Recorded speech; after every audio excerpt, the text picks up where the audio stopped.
हिमाचल प्रदेश में कोविड-19 के कुल मिला के 247 केसेस हुए हैं और इस वक्त 175 केसेस एक्टिव है और कुल मिला के 5 डेथ हुए हैं।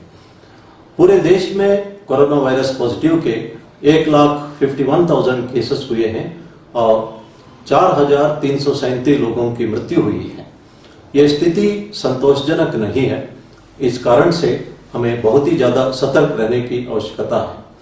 अभी देखा गया कि लोग आमतौर पर सोशल डिस्टेंसिंग मेंटेन नहीं कर रहे हैं और मास्क पहनते हैं लेकिन सही ढंग से मास्क नहीं पहन रहे हैं। इस हालात को मद्देनजर रखते इन बातों पर पूर्ण रूप से ध्यान देना अति आवश्यक है। गांव के प्रधान भी ज्यादा सतर्क रहने की आवश्यकता है। होम क्वारंटाइन हो, इंस्टीट्यूशनल क्वारंटाइन हो, प्रधान तथा गांव के पंचायत के मेंबर्स तथा अन्य लोग, हर एक नागरिक इस मामले में सतर्क रहना है। ये स्थिति इस वक्त बाहर के राज्यों से आने वाले लोगों की कैरियर बनने की वजह से हुआ है, लेकिन इसको हम कंटेन कर सकते हैं और इन्फेक्शन चेन को हम लगातार तोड़ते जा रहे हैं, इसलिए ज्यादा घबराने की आवश्यकता नहीं है।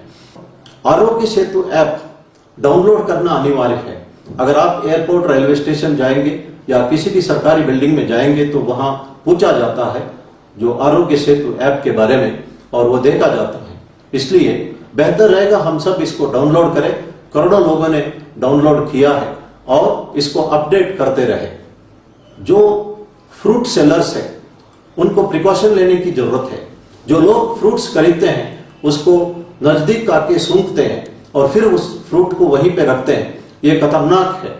दूसरा व्यक्ति उसी फ्रूट को खरीद सकता है, इसलिए इस तरह का सूंघने वाला काम आप ना करें। और फ्रूट वेंडर्स है, अदर वेंडर्स है तथा ट्रक ड्राइवर्स है, बहुत ज्यादा प्रिकॉशन लेने की आवश्यकता है। हैंड वॉश करते रहे, सैनिटाइजर्स यूज करते रहे, इससे हम इस रोग से बच सकते हैं और समाज को भी बचा सकते हैं। सड़क पे चलते वक्त लेफ्ट साइड ही चले। अगर दोनों साइड चलते हैं तो क्राउडिंग होता है, सोशल डिस्टेंसिंग बनाए रखने में हम असमर्थ रहेंगे। इसलिए मेरी अनुरोध है कि चलते वक्त रोड पर लेफ्ट साइड पर ही चले। हमने पहले भी कहा है कि बीमारी से लड़ना है, बीमार से नहीं। लेकिन अफसोस की बात है कि मंडी जिला के नेर चौक में एक महिला की मृत्यु हुई थी कोविड-19 पॉजिटिव की वजह से। उसका डेड बॉडी को जब जलाने ले जा रहे थे तो एम्बुलेंस को सड़क पर रोका गया था लोगों ने और इस पर मुकदमा दर्ज हुआ और ये बहुत ही अफसोस की बात है।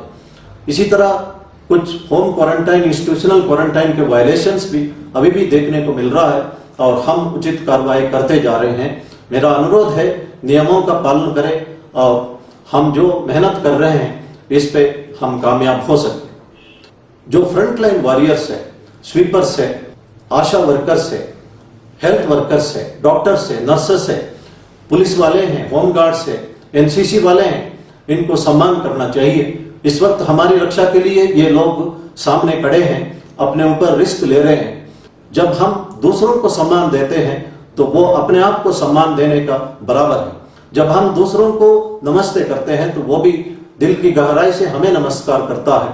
इसलिए कहा जाता है कि सर्वजीव नमस्कारम केशवम प्रतिगच्छति। जब हम किसी को नमस्कार करते हैं, रेस्पेक्ट देते हैं, वो भगवान को रेस्पेक्ट करने का बराबर है।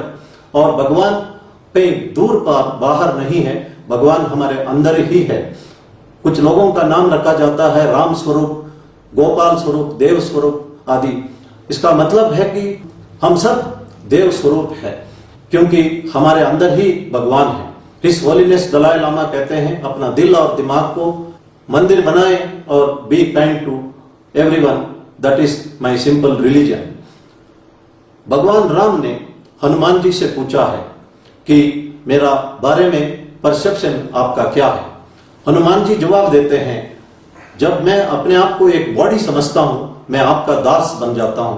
जब मैं अपने आप को एक आत्मा समझता हूं तो मुझे लगता है कि आपका अंश मेरे अंदर है, मेरे अंदर डिविनिटी है। और जब मैं एक सच्चाई का विजन पाता हूं तो मुझे लगता है कि भगवान राम और मैं एक ही है। और यही बात जीसस क्राइस्ट कहते हैं जब वो कहते हैं कि I and my father are one. Prophet Mohammad भी यही बात कहते हैं, God loves those who love his creation. Prophet Mohammad कहते हैं कि सिर्फ इंसान ही नहीं है, हम प्राणी, पक्षी और पेड़ों को भी प्यार करना चाहिए, रेस्पेक्ट देना चाहिए, वो भी भगवान का ही क्रिएशन है।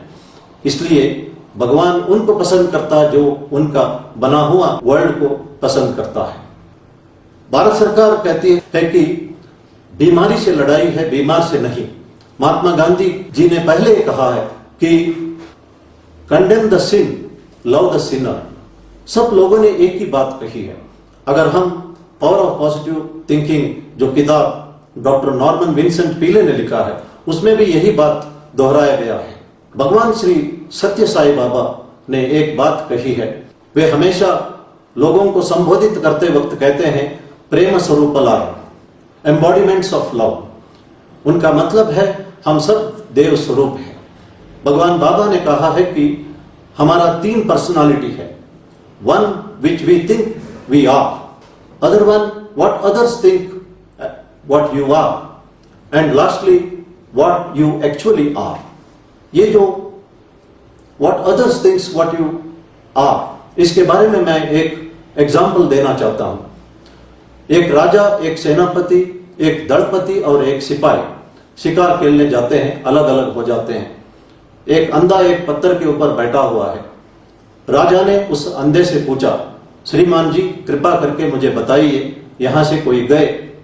उस अंधा ने जवाब दिया कि अभी तक कोई नहीं गए, आप ही हैं। उसके बाद सेनापति आता है, वो कहता है कि हाँ भाई क्या कर रहे हो, यहां से कोई गए? और उसने जवाब दिया एक आदमी गए और आप दूसरे हैं। उसके बाद दलपति जैसे कमांडेंट है, उसने पूछा कि खड़े हो जाओ, आपका और कोई काम धंधा नहीं है, यहां से कौन कौन गए? उन्होंने कहा यहां से 2 गए, अब आप तीसरा। आखिरी में सिपाही आता है, वो उसके खूब गालियां देता है और उससे उठक बैठक 100 बार कराता है और फिर पूछता है कि यहां से कौन गए? उस अंधे ने जवाब दिया पहले आपका राजा गए, बाद में आपका सेनापति गए, फिर आपके दलपति गए, अब आप सिपाही जा रहे हो। सिपाही हैरान हो जाता है, वो पूछता है कि आप तो अंधे हो, आपको कैसे पता चला पहले वाला राजा बाद वाला सेनापति, अब मैं एक सिपाही हूं? तो उस अंधे ने जवाब दिया सबकी बोलने की तरीका से मैंने पहचान लिया, पहले वाला राजा, बाद वाला सेनापति, बाद वाला दलपति और उसके बाद आप सिपाही हैं। तो क्यों ना हम अपने बातों से अपना रिकॉग्निशन दे, और एक राजा भी अगर बदतमीजी से बात करेगा तो लोग उसको रेस्पेक्ट नहीं देंगे। एक सिपाही अगर लोगों को रेस्पेक्ट देता है, इज्जत देता है, तो उसको भी एक राजा का बराबर रेस्पेक्ट मिलता है। इसलिए मैं हमेशा कहता हूं be polite but be firm. हमें कानून लागू करना है, we have to be firm. मैं जब डॉक्टर अब्दुल कलाम जी से मिला था तो मैं हैरान हो गया उनकी simplicity. There is no trace of ego और एरोगेंस इन हिम। वे बहुत ही पोलाइटली बात कर रहे थे, उनके चेहरे में एक बच्चे जैसा स्माइल देखने को मिलता था। ये उनका ग्रेटनेस है। क्यों ना हम अपनी बातों से अपना ग्रेटनेस को दर्शाए। इस वक्त जो भी फ्रंटलाइन वर्कर्स है, वॉरियर्स है, उन सबको दिल से रेस्पेक्ट करें और बीमारी से हमारी लड़ाई जारी रखें, बीमार से नहीं। हम सबको रेस्पेक्ट करें, सब लोगों का भला चाहे। ऐसा करते करते हम अपने अंदर के डिविनिटी को पहचानें। धन्यवाद। जय हिंद।